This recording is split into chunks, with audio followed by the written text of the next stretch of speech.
In today's video, I'd like to demonstrate my signature technique, as well as provide 5 reasons why I think hand painting resin prints will always be superior to multicolor FDM printing.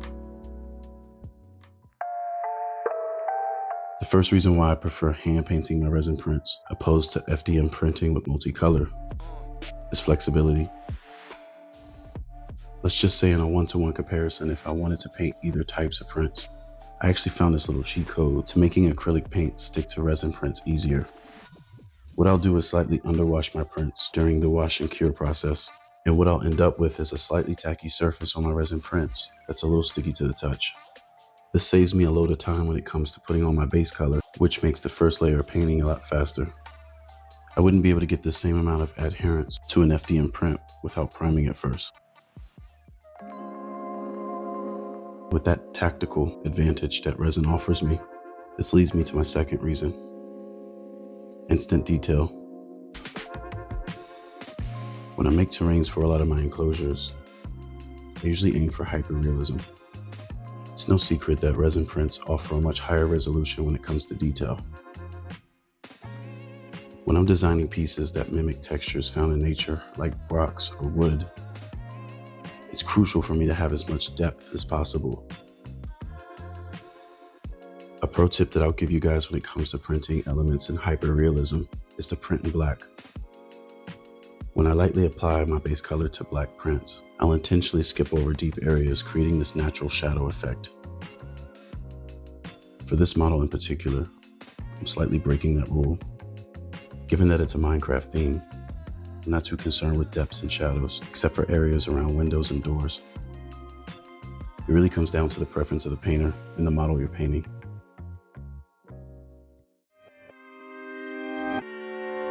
As I start to apply my secondary colors, this brings me to the next reason why I prefer hand painting resin prints: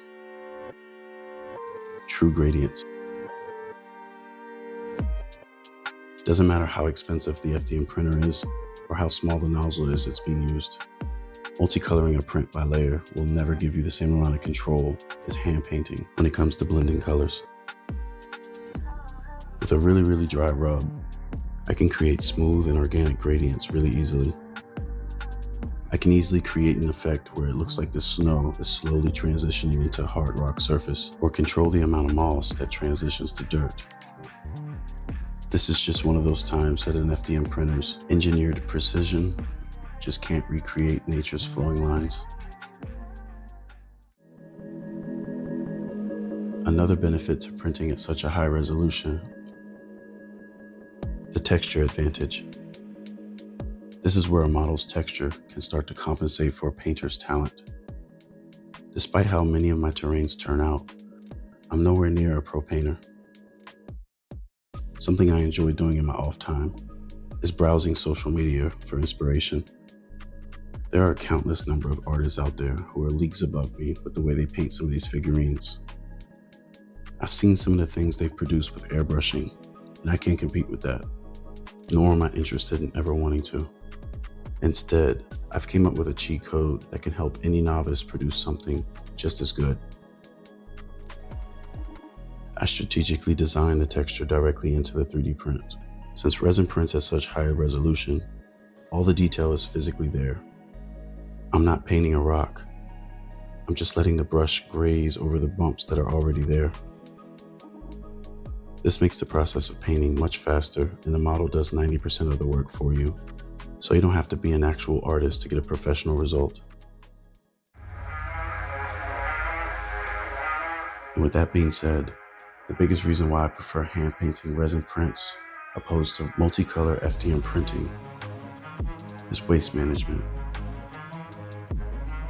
I'm a very resourceful person, and where most people operate under time is money, I prefer to operate under money is time.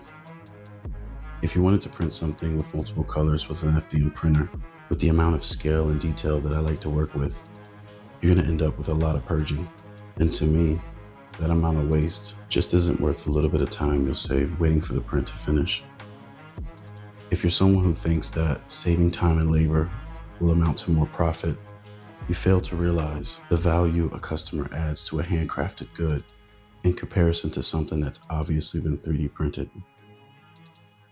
In other words, I hope this video inspires a new wave of creators who are passionate about raising the value of their 3D printed goods while unintentionally combating the current opinion around this niche of products.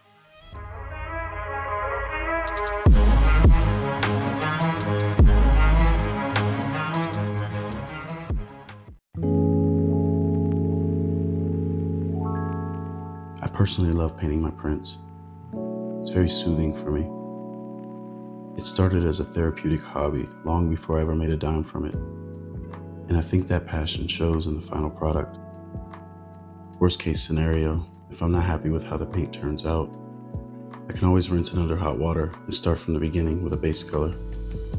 If that sounds exhausting to you, try waiting 16 hours for a multicolor print, expecting it not to fail. Nothing beats a technique with a built-in error prevention. If you want to try your hand at painting one of these terrains, I've linked the STL files down below.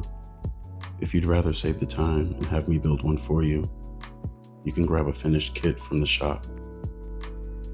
I appreciate you for hanging out with me today. I'll catch you all in the next one.